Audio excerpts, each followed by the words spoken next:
আমার পেছনে যে ভবনটি দেখতে পাচ্ছেন এটি লালকুঠি নামে পরিচিত। পুরান ঢাকার ঐতিহ্যবাহী এ ভবনটি একসময় নাট্যচর্চার প্রাণকেন্দ্র হয়ে উঠেছিল। বিশ্বকবি রবীন্দ্রনাথ ঠাকুর বাংলাদেশ সফরকালে তাকে এই হলে সংবর্ধনা দেওয়া হয়।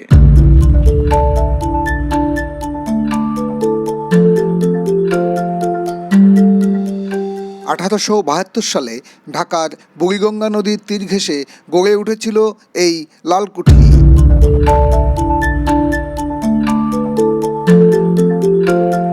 তৎকালীন ভারতীয় উপমহাদেশের গভর্নর জর্জ ব্যারিং নর্থব্রুক 1980 সালে এ ভবনটির উদ্বোধন করেন।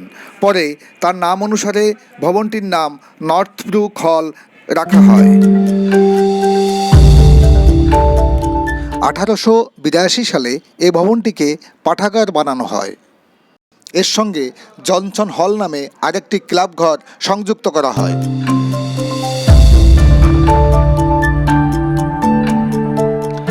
ইতিহাস থেকে জানা যায় এ ভবনে সংস্কৃতি চর্চার পাশাপাশি তৎকালীন রাজকর্মচারীদের বিভিন্ন অনুষ্ঠান এবং বিদেশি মেহমানদের আড্ডা হতো।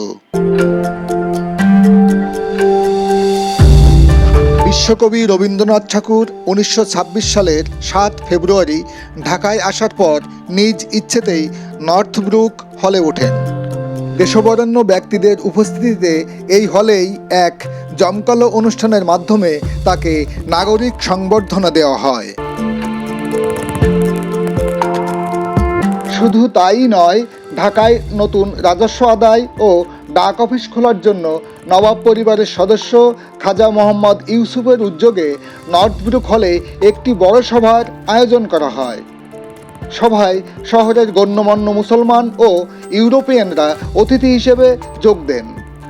ঢাকাকে রাজধানী করার জন্য এই সভায় ব্রিটিশদের প্রতি সন্তোষ প্রকাশ করা হয়। জানা যায়, মহান মুক্তিযুদ্ধের সময় পাকিস্তানি বাহিনীর আক্রমণে লালকুঠির জনসন হল ও পাঠাগারের ব্যাপক ক্ষয়ক্ষতি হয়। লালকুঠির ভিতরে বড় একটি অডিটোরিয়াম আছে একটি কাঠের মঞ্চ, যেখানে নাট্যচর্চা করা হতো। স্বাধীনতার দীর্ঘদিন পর হলেও লালকুঠি ভবনটি সংস্কারে হাত দিয়েছে ঢাকা সিটি কর্পোরেশন। ফিরিয়ে আনা হচ্ছে এর আদি জৌলুস। সংশ্লিষ্টরা বলছেন, এটি সংস্কার শেষে দর্শনার্থীদের জন্য উন্মুক্ত করে দেওয়া হবে। চাইলে আপনিও দেখে আসতে পারেন পুরান ঢাকার ফরাশগঞ্জে অবস্থিত ঐতিহ্যবাহী লালকুঠি ভবনটি।